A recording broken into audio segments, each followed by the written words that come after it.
I even called the Toast people. I'm like, do I have to click something differently? And they're like, no, you have everything right. And I'm like, well, look, I was like, at the end of the day, as long as everything is charging correctly, that's all I'm worried about. Yep. All right, guys, at 6:15, we'll go ahead and call this meeting to order. Did everybody get a chance to review the minutes from last month? Yes. Do I have a motion? Move to approve the minutes from last month. Got a motion? Do I have a second? Second. Sandy with a second. All in favor? Ellen, I did wasn't you sure hear if that? I'm just gonna not vote since All I right, wasn't okay. here. Thanks. Mr. Peabody abstained as Yep. he was absent. Okay. Moving on down, it's Carl's turn. All right, the financial report. We've actually got some stuff to report now. And we're actually doing some stuff, so. We had some activity in our account recently. We did, I forgot to mention this at the last meeting. The bond issuance fee was deposited into our account, so that was $25,000 that we did receive for issuing the bond. And then we've got the $1,000 from the billboard revenue that has come in, and the farmers market.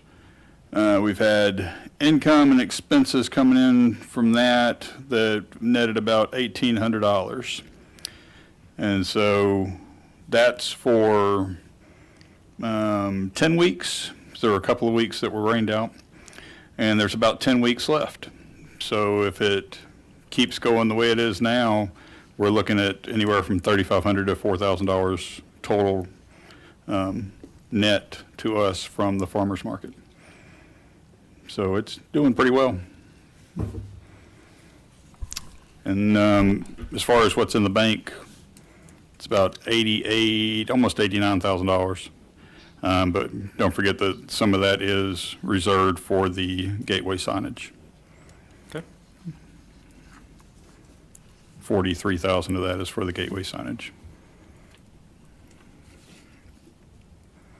And that's it.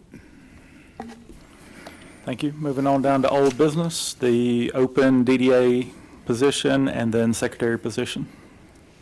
So I sent you guys 4 applications that we had received. The city council requested in our last city council meeting that for Ellen's appointment, they still will entertain, obviously, her reappointment, but they wanted to see the other applicants that had applied. And so that's why I'm letting you guys know and bringing that back to you. So if you want to say you still, after reviewing the applications, want to reappoint Ellen, you can do it that way. I just had to say, I mean, we just have to say you guys reviewed the applications as I sent those to y'all and y'all did. That's something moving forward the council will recommend that all the applications be put on when we reappoint somebody or we appoint somebody. Okay. I didn't see any clear winners in this. 2 of them are realtors. We already have a realtor, so I was hoping for a little more diversity.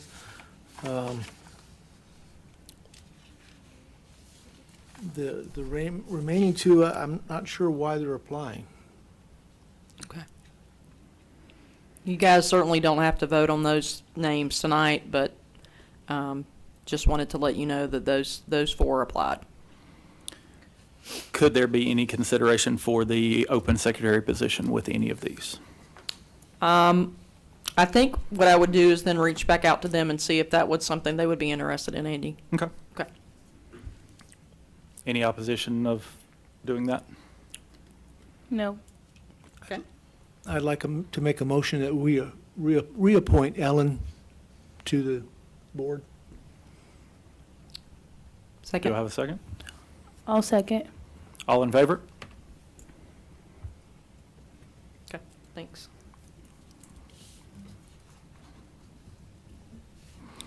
So that only leaves 1 open position? Correct, and 1 expired term, which is yours.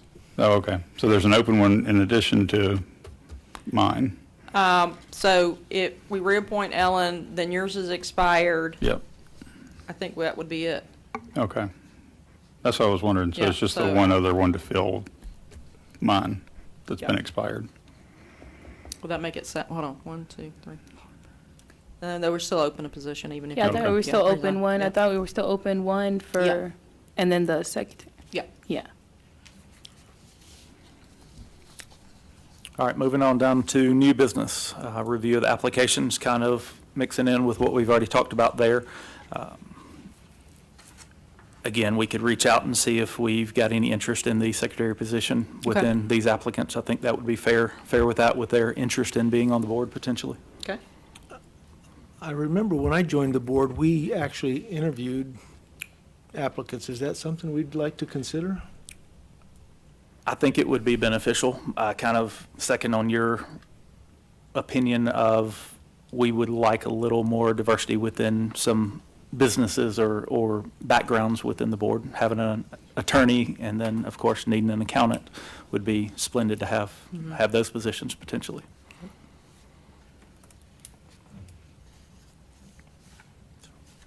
Any other feedback? Mr. Peabody, do you have a specific date that you would like to step off? Certainly, that's up to you. Your term expired May 31st, so, Mhm. Well, I told you I'll stick around until we find somebody to fill it. okay. But if you keep dragging it out, I might give you a date. Okay. What's- What if what's we today? purposely That's don't fair. wanna find? Mhm. So October. July 15th. Yeah. That is fair. 2024. Exactly. 26, please. I think that's going to be a hard no, but. Mhm. But I do agree, we do need to potentially interview some applicants to make sure. So. All right, if no other further comments on that, we'll move on down to the farmer's market. Janet, do you have any updates? So in our last meeting, we talked about the loyalty cards, so those have been purchased and those are given out to the vendor, the folks that attend the market. And then if, after so many punches, they get some sort of gift from us, some sort of basket or something. So, those have been purchased and issued. We did, get the farmer's market sign. It needs some different poles in order to go up. We're gonna put it up by the LED sign. And they are going to, I talked to Brandy today, which is the young lady that's assisting with this, was assisting Shannon. They are gonna do the back to school bash next Monday, Okay. which is August 1st.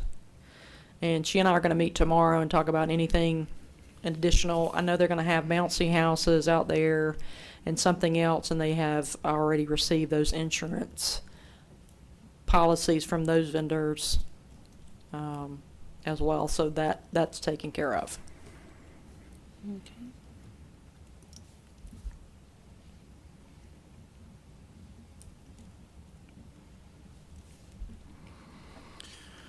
All right, moving on down, future of Butterballs lot. Is that where we were talking about potentially the pop-up shops? Correct, and we had another meeting about that. We're in the process now of having Michael Rickman draw something up for the city manager so that he can take it to Tom and work out a plan of kind of how the setup would look. Is So- that case more of a permanent fixture that would be there? It would not be permanent. Okay. It would be temporary. I saw a pop-up type vendor over in Heflin. They've Mhm. got a shipping container Yep. with an air conditioner on top Yep. and sliding glass door and things like That's that. Is one that of, what we're thinking? that's one of the things in the proposal. Okay. That will be on there. The thought is to potentially have 2 pop-ups over there. That's what, again, Michael Rickman is working on now and to take to the city manager for, some feedback. I'll keep you guys posted on that. How permanent of a, I guess not, I don't know. Just looking at that, there are a couple of issues I see with driving into the lot as The far as. paving, the would pave it? landscape, and all that would be permanent, Okay, yes. okay, The vendors would be temporary. okay. I didn't know if they were looking at paving it or only doing a little better job with the gravel on some of the entries, so, all right, That's all in the discussion. perfect. All right, any other feedback on that? I have a suggestion. Okay. As far as like with the future of Butterballs, just because that area, you know, cars usually just zoom by there.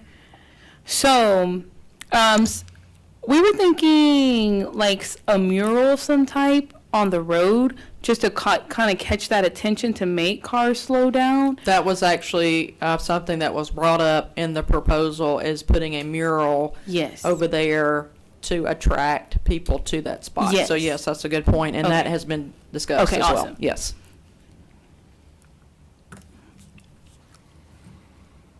All right, moving on down to the next item would be safer crosswalks in downtown. I kind of brought that up based on some previous conversations we've had. I still like the idea of having a flashing pedestrian sign like in Carrollton, like in downtown. It identifies someone's ready to cross the street.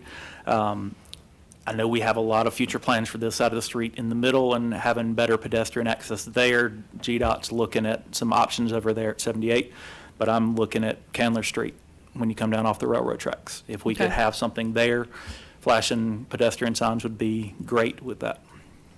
Because you have to poke around cars to see Right. if anybody's coming. Not that people always stop there, but. And Andy, my suggestion to you would be to email Tom and Bobby Elliott, who's the city engineer, Okay. and get some feedback there. Okay. It may come down to getting one of the council members to make a motion at a Right. meeting in order to start the ball rolling. That's correct, Michael. Okay. I will work on that. I know exactly who to reach out to. All right, moving on down to public comment. We've got one visitor today, if she wishes to comment. Perfect. All right. We'll move on from there. Anything for future agenda items that we need to add? As far as future items, I would like to bring up again, like, the beautification of the alleyways. Just because we had a personal experience right now that didn't go so well. So it's all about the alleyways, and I know the alleyways pertain to each individual property owner, but it's just caused some interest of conflict with certain business owners. So to make it easier and just to like avoid future problems, I feel like if we can just go ahead and like start or potentially see about starting the beautification of these alleyways, just to bring more attention to the alleyways and to also get people walking around there, to also help with maybe not parking in the back of them, Right. just to save all that. So Chris Montesinos and I are actually working with the Georgia Conservancy. They are, we have put together a focus group. The project for them is the alleyway beautification. Okay. And they are looking at both sides of the street. If we're able to get the grant, they would give us X amount of money. We would have to match that, but because we are separated by a railroad, we obviously have more alleyways than most. But both sides, they have come out and we've walked the streets and they've seen the alleyways and taken pictures. So the focus group will bring them together, and then we'll have a couple of public hearings, Mari, on Okay. those. And then if we get the grant, then we'll be able to move forward with, one alleyway at a time. Obviously, Okay. they're private property and it's individually owned. Right. That will be part of the process as well. Some of the people that are invited on the focus group are some of the property owners. So I will keep you guys posted on that. That is going to be a process like everything else. A year plus just to get everything approved and get going. But as you guys know, as somebody sent me a note, government is a marathon and not a sprint. So everything is a process and it takes time, but that is something that we are actually working on at this Okay. moment. Sounds good. Is there the conflict between business owners, is that because there's no code enforcement that would make the alleyways better right now? It's private property. So, but codes still apply to private property. Well, yeah. I'm just saying, is that something to look at? The whatever codes govern the upkeep and maintenance and conditions of the alleyways, does that need to be looked at? Well, it's sort of like with the police department. They're not allowed to go on private property and issue any sort of, they don't have the legal right to do that. I'm not sure if the alleyway property owner is the same way as far as keeping it upkept. You're correct. There is code enforcement that goes around if you're not keeping your house up and all that sort of stuff. That's a question that I could ask, certainly. But there's so many individual owners downtown. Some people just need a nudge in the right direction. Right. That's true.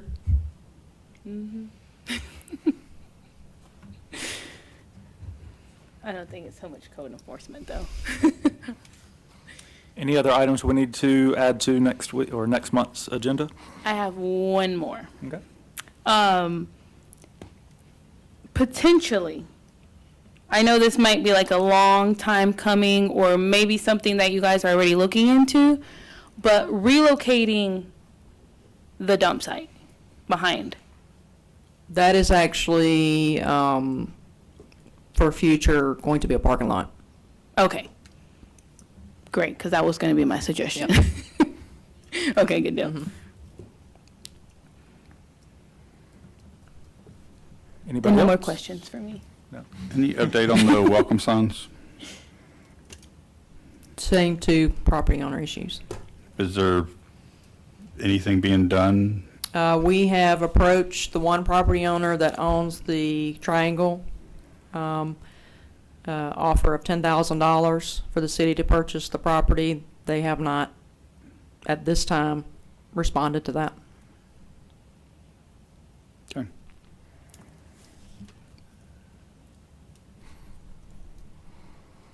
All right, if nobody's got anything else to add for next time, next is the executive session, so I move that we move into executive session. I've got a motion, need a second? I'll second. All in favor? All right. Second.